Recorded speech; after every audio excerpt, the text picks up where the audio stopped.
It's late. The world is asleep, but you're wide awake, staring at the ceiling, phone in hand, throat dry, mind loud. You told yourself this would be the night you'd stop. No more scrolling, no more drinking, no more ordering things you don't need, no more one last video. But here you are again. Your finger hovers over the screen, and you feel it, the pull. That strange gravity that isn't physical, but it owns you. It whispers in a language older than thought. Just one more. Then you'll feel better. Then you'll stop. You don't remember choosing this cycle. You just remember how it began. A little escape, a little relief, a little secret comfort that no one could take from you. But now, it doesn't feel like escape anymore. It feels like a cage. And yet, you can't stop. You tell yourself it's willpower. You tell yourself it's habit. You tell yourself, other people have it worse. But deep down, in a place you rarely visit, you wonder, what am I actually trying to run from? Because the bottle, the binge, the browser history, the hours lost online, they're not the problem. Not really. They're the smoke, not the fire. The fire is somewhere else. And the question that no one dares to ask, not your therapist, not your doctor, not your friends, is the one that matters most. What if addiction isn't about pleasure at all? What if it's about pain? What if it's not a sign you're weak, but a sign you've been unseen for too long? Let's step back, think bigger. What if addiction isn't just a medical condition or a behavioral flaw?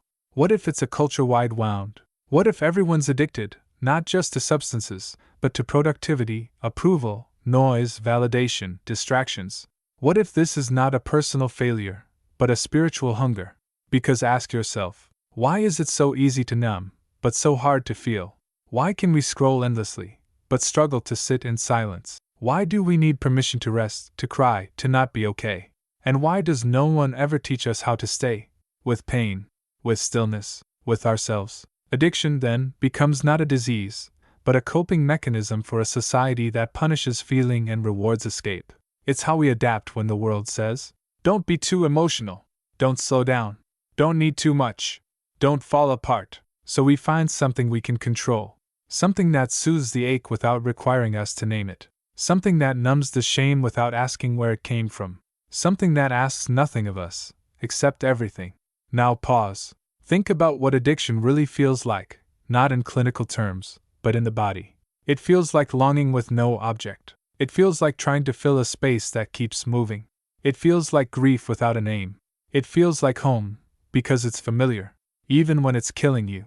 And still, every time you reach for that thing, whatever it is, it feels like you're reaching for comfort. But what if that comfort is just anesthesia? And what if the thing you're truly addicted to is escape? Escape from shame, escape from loneliness, escape from the unbearable weight of being a self in a world that demands you always be okay. This is the contradiction. You reach for relief, but you deepen the wound. You seek freedom, but build a cage. You want to feel alive, but you end up numb. So maybe the question isn't, why can't I stop? Maybe it's, what part of me believes this is the only way to survive? Because addiction isn't your enemy. It's your body's last attempt to stay alive in a world that never taught you how to feel safe. So what happens if you stop trying to fix it, and start listening to it? What if addiction is the language of a soul in exile? A soul that doesn't need more discipline. A soul that needs return. And that, right there, is where we begin to uncover something far deeper, something the world rarely talks about. The hidden purpose of addiction. The psychological roots buried underneath the surface. And the truth it's been trying to reveal all along. Let's go there. Addiction isn't random. It's not senseless. And it's certainly not meaningless. It is a response, a perfectly intelligent adaptation to an environment, internal or external, that has become emotionally unlivable. We often think of addiction as the problem, but it's not. It's the solution you unconsciously created to survive something else, something deeper, something older. Addiction, at its core, is a relationship with a substance, a behavior, a screen, a person, a cycle. But behind that relationship is a hidden motivation: soothing, numbing, escaping. But escaping what? Gabor Maté, a physician and trauma expert, says, the question is not why the addiction, but why the pain. In other words, addiction doesn't begin with pleasure. It begins with pain. More specifically, with emotional pain that has nowhere to go. When you are a child and no one holds your sadness, your rage, your fear, those feelings don't disappear. They freeze. They bury themselves in your nervous system. And one day, as an adult, you find something that makes the pain move. It gives you a brief illusion of control, of comfort, of release. And it feels so good, not just because it's pleasurable, but because it reconnects you to yourself, even if only for a moment. That's why addiction is so seductive. It's not just about the high. It's about the relief, the silence, the absence of pain. Let's go deeper. Carl Jung called the hidden, disowned parts of ourselves, the shadow, the parts we reject, the feelings we repress, the truths we cannot bear to live with. You were taught early on what parts of you were lovable, and what parts weren't. So you adapted, you performed, you repressed. And the parts of you that didn't fit the mold? They went underground, into the shadow. But what lives in the shadow doesn't die. It just waits. And addiction often becomes the expression of what we could not say, feel, or survive openly. If anger wasn't allowed, addiction becomes a protest. If sadness wasn't welcome, addiction becomes a bomb. If your needs were shameful, addiction becomes the one place where you don't have to ask. Jung wrote, "Until you make the unconscious conscious, it will direct your life, and you will call it fate." Addiction, then, is often fate disguised as coping. It's your unconscious trying to express something the conscious mind refuses to face. Arthur Schopenhauer, the philosopher of suffering, believed that human beings are driven by a relentless, insatiable will, an unconscious desire that is never fully satisfied. He wrote that pleasure is fleeting, but the craving never ends, and that suffering arises not from pain itself, but from our inability to sit with the emptiness behind our desire. Think of this.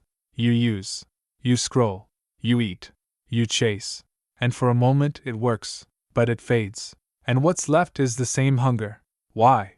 Because you're not just craving a substance, you're craving wholeness. But you've been conditioned to chase wholeness out there, in consumption, in escape, in achievement. So addiction becomes the cycle of trying to fill a void with what created it. Now step into the mind of Jean-Paul Sartre, the existentialist who believed that human beings are condemned to be free. To Sartre, anxiety, addiction, despair, they all stem from one thing: the unbearable weight of meaninglessness. You were given freedom, but no guidebook. You were told to succeed, but never told what success means. You were given infinite choice, but no direction. You were taught how to please, not how to be. So, when life feels unanchored, when your inner world feels like a storm with no center, you reach for something. Anything. To feel stable. To feel in control. To feel real. Addiction, in this sense, becomes a false ritual of meaning. A rhythm. A habit. A form of order in an otherwise chaotic existence. So let's piece this together. Addiction is not a flaw in your character. It's a mirror. It reflects the trauma you were never allowed to feel, the needs you were never allowed to voice, the truth you were never allowed to live.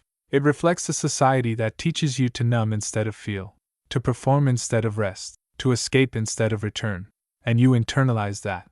You thought it was your fault, but it wasn't. You live in a culture addicted to the very things it shames, addicted to speed, yet calls stillness laziness, addicted to perfection, yet calls authenticity oversharing, addicted to productivity, yet leaves no space for reflection. So when you fall into addiction, the world calls you weak, without realizing it taught you to run in the first place. Addiction becomes the symptom of a world that doesn't know how to hold pain.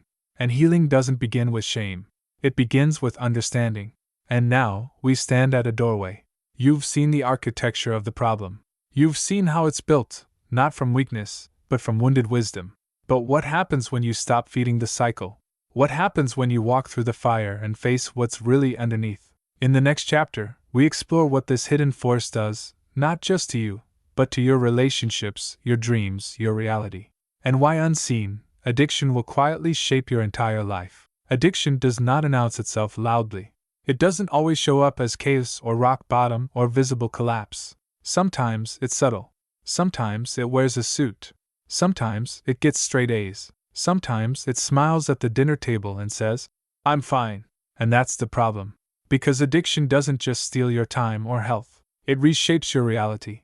It shifts how you love, how you show up, how you dream, how you relate to yourself, others, and the world. And it does all this silently, behind the scenes, while you call it coping. The first casualty of addiction isn't your body. It's your identity. You start forgetting who you were before the escape became routine. Before the drink, the scroll, The fix became part of your daily rhythm.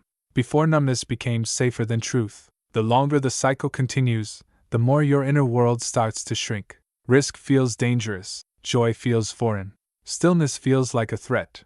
You begin to live in reaction, not intention. The self you present to the world becomes a hollow performance, polished but detached, capable but disconnected, functioning but fading. You wear your habits like armor, but under that armor is someone you haven't seen in years. From a neurological perspective, addiction rewires your reward system. Dopamine, your brain's motivation chemical, becomes trapped in a narrow circuit. Trigger relief, shame, trigger again. The more the pattern repeats, the more your brain learns to prioritize short-term relief over long-term peace. You begin to crave without desire. You begin to reach for things you don't even enjoy anymore, simply because they're familiar. Over time, you stop trusting your own impulses. You second-guess your choices. You doubt your ability to follow through. And eventually, you don't just feel addicted to a thing. You feel addicted to avoiding yourself. Nothing fractures deeper than relationships. Because addiction is rooted in isolation. It convinces you that your pain is too much, your needs are too heavy, your truth is too dangerous, so you withhold. Not because you want to, but because you have to. Because letting someone in would mean exposing the one thing you've used to hold yourself together. And so, you lie. You avoid. You detach. You pretend to listen while drifting far away. You fear being seen because if someone sees the truth, they might leave. And ironically, to avoid abandonment, you become the one who disconnects first. This is how addiction erodes love, not with violence, but with absence. Addiction warps your perception of the world. You start believing you're not strong enough to cope without it. You're not worthy of a life beyond this cycle. You can't trust happiness, it won't last. You don't deserve peace unless you've suffered for it. These beliefs take root, not because they're true, but because the addiction has become your lens. You see everything through its filter. Your joy feels suspicious. Your body feels foreign. Your potential feels unreachable. You stop planning for the future. You stop dreaming beyond the next fix. This isn't just a habit. It's a slow death of imagination. Perhaps the most devastating consequence is the war inside. You split in two, the part that wants to heal, and the part that's terrified to let go. You begin to shame yourself. You call yourself weak. You make promises you don't keep.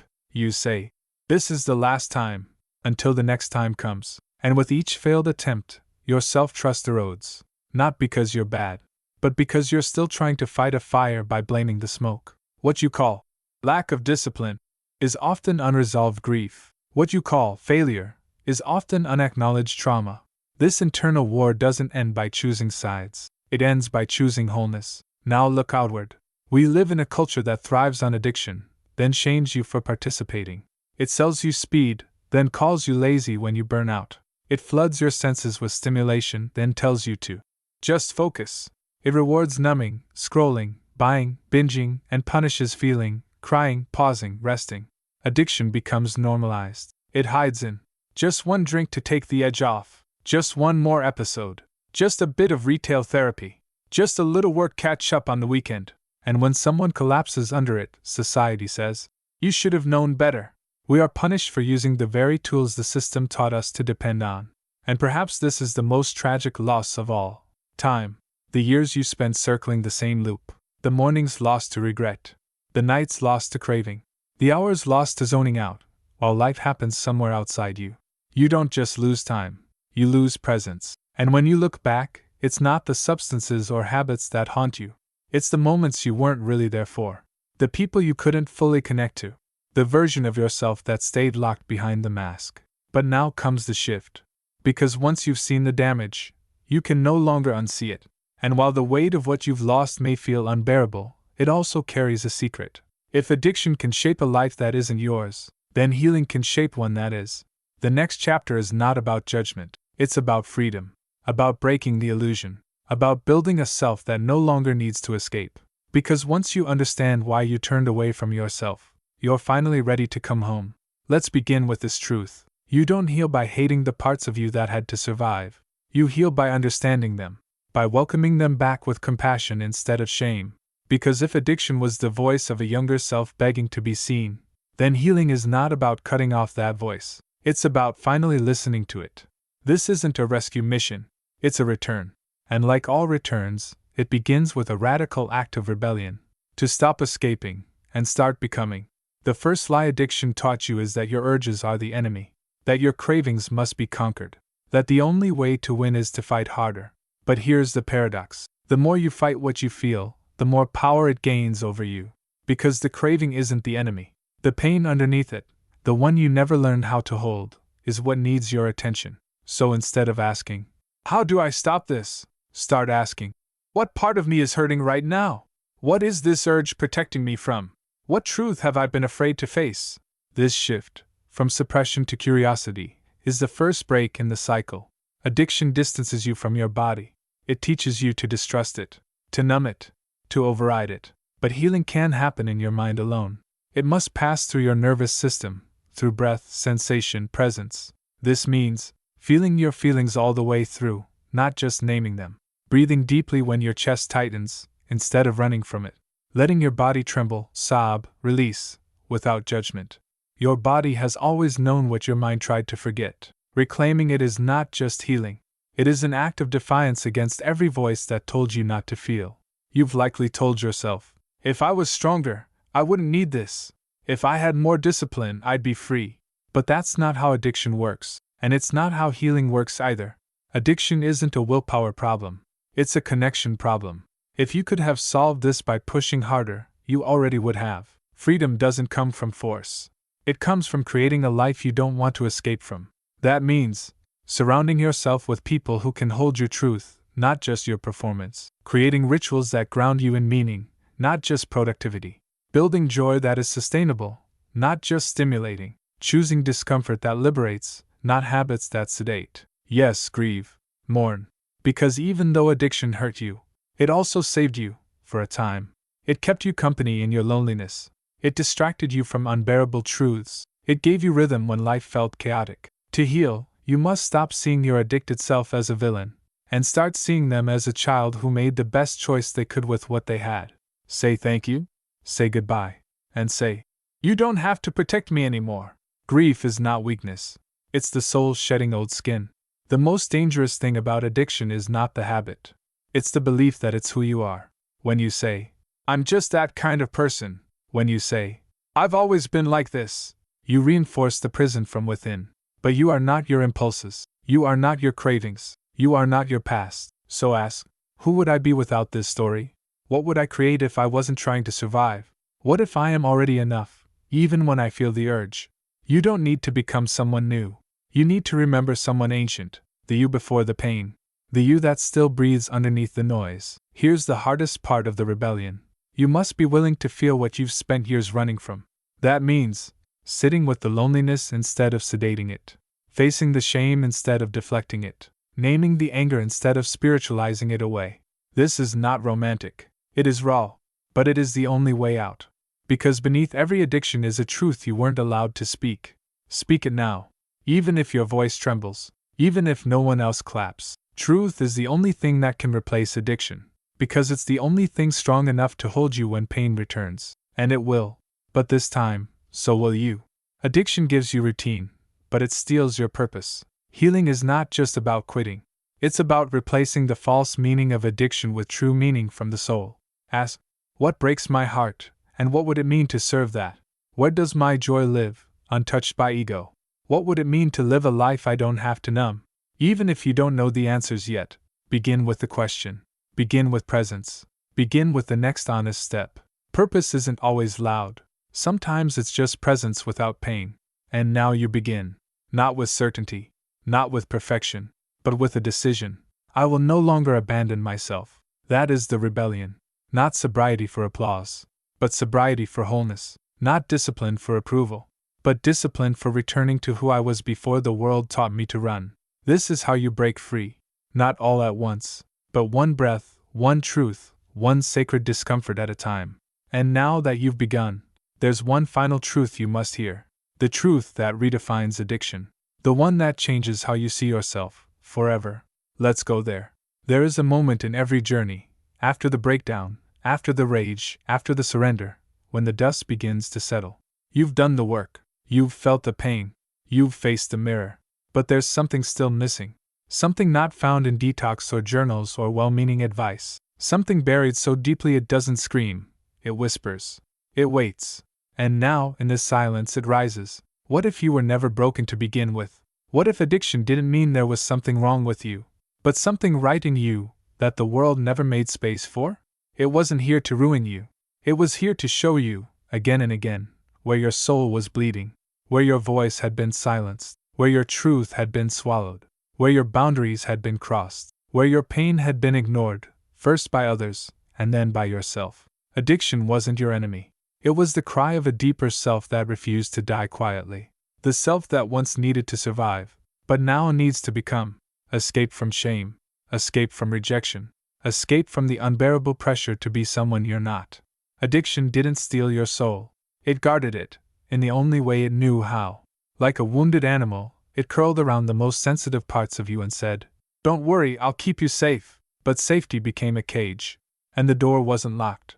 You just forgot that you had the key. The world taught you to hide your cracks, addiction taught you to fill them, but healing invites you to honor them, because your cracks aren't flaws, they're passageways, places where the pain entered, yes, but also where the light gets out. Carl Jung said, "One does not become enlightened by imagining figures of light, but by making the darkness conscious." This is the final step, to stop trying to be better, and start allowing yourself to be real, raw, messy, incomplete, alive. You made it through things you weren't equipped for. You adapted to environments that couldn't hold you. You carried pain that wasn't yours, and guilt that never belonged to you. You became addicted not because you were weak, but because you were sensitive in a world that rewards numbness. You weren't taught to feel. You were taught to function. And still, you survived. That is not failure. That is resilience in its most misunderstood form. Recovery isn't a finish line. It's a reclamation of your time, your truth, your voice, your body, your boundaries, your joy. It's not just abstaining. It's awakening.